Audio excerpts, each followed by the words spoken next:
All right, so let's start with the big story that we are tracking on WION at this hour. Now, the United States' shifting stance on Chabahar port in the wake of India-Iran's 10-year contract has now raised a lot of eyebrows. Earlier on Monday, the United States of America had issued a warning saying that anyone who's considering business deals with Tehran needs to be aware of the potential risk of sanctions. Listen in. So we're aware of these reports that Iran and India have signed a deal concerning the Chabahar port. I will let the government of India speak to its own foreign policy goals vis-a-vis the Chabahar port, as well as its own bilateral relationship with Iran. I will just say, as it relates to the United States, U.S. sanctions on Iran remain in place and will continue to enforce them. However, Washington's latest position is in stark contrast with the U.S. State Department's 2018 stance, where the U.S. State Department had granted a waiver specifically for the Chabahar port. In 2018, the State Department had informed WION that Chabahar and also an Afghanistan-specific railway project would be kept out of sanctions for the purpose of development of Afghanistan, emphasizing on how these activities were very crucial for supporting Afghanistan's growth and also for providing humanitarian relief. Now, Washington's 180-degree turn on Chabahar port has come at a time when the American ambassador Eric Garcetti set off a huge controversy with his latest remarks that India's purchase of Russian crude oil was actually design diplomacy by the United States and was carried with the implicit support of Washington, D.C. to supply oil to the European nations. Now, the Chabahar port project is a linchpin of India's regional connectivity strategy that also serves as an important gateway for Indian goods into Afghanistan and beyond.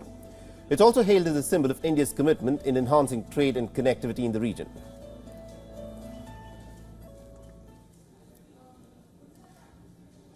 All right, now to give us more perspective on this, we're being joined in by WION's principal diplomatic correspondent, Siddhant Sibal, who's joining us live from New Delhi. Good afternoon to you, Siddhant.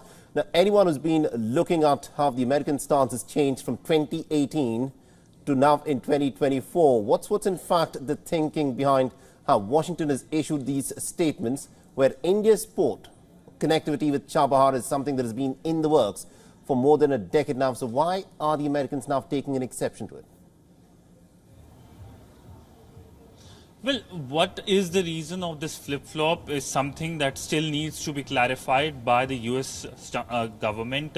In fact, the U.S. embassy here in Delhi was asked about this flip-flop, to which it pointed to the statement made by the U.S. State Department just yesterday, pointing to potential sanctions on Indian firms dealing with the Chabahar port. Now, as you've already pointed out, 2018 saw a carve-out being made for Chabahar port, and this carve-out was specially made for Afghanistan as well, for the development of Afghanistan, given that Chabahar provided a key connectivity to the landlocked country. Now, essentially, India has time and again emphasized since 2016, when the tripartite pact was signed between India, Iran and Afghanistan for development of the port, that this is a port, it looks for its connectivity towards its west, not only with Iran but with also Central Asia, also Afghanistan, and key part of the north-south international transport corridor. But essentially, when it comes to the American flip-flops, we have seen over the Russian energy as well.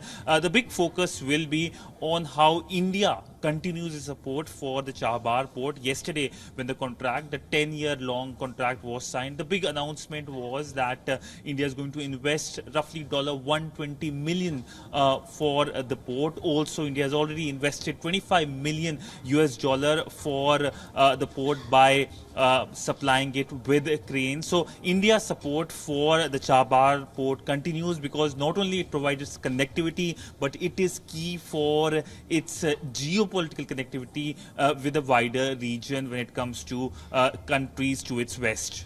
Absolutely, indeed. Now, India's diplomacy is driven by the doctrine of strategic autonomy. So, India pursues its interests in the manner that it sees fit.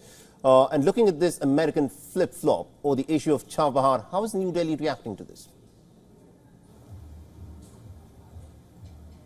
Well, essentially, when it comes to the American flip-flops, the reaction from India is still awaited.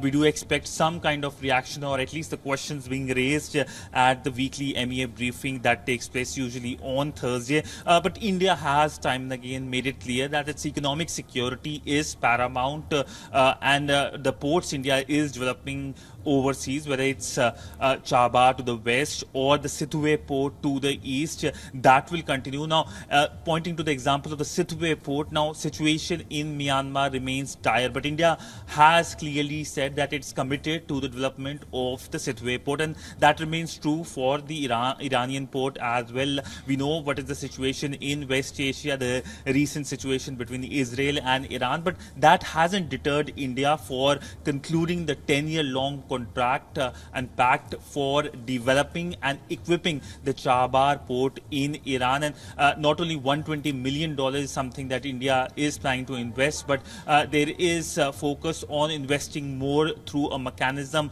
that's a rupee mechanism as well. But largely, India's commitment to the port also helps it firm up the relationship with Iran, with which it has historical and traditional ties.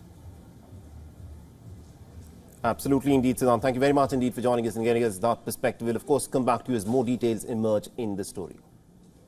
For all the latest news, download the WION app and subscribe to our YouTube channel.